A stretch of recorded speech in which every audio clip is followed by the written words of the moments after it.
Hi guys! Magandang umaga. Pupunta nga pala ang Ate Jonah nyo sa school ngayon. Kukuha ng Certificate of Registration, in short, COR. Kailangan po kasi namin yun as college student kasi doon po namin malalaman ang aming subject, schedule at kung ilan ang aming tuition fee.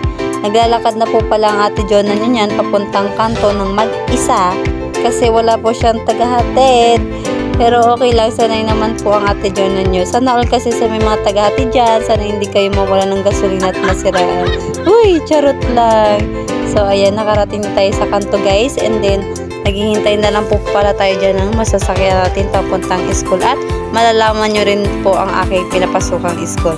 So, nakasakay na po tayo ng tricycle.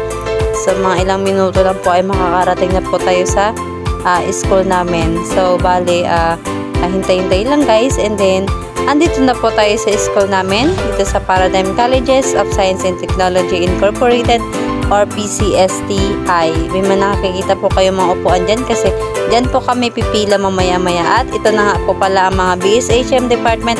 Halo-halo na po yan, first year to fourth year na po yan. At ang Ate Jonah nyo po ay sa huling-huli nakapila.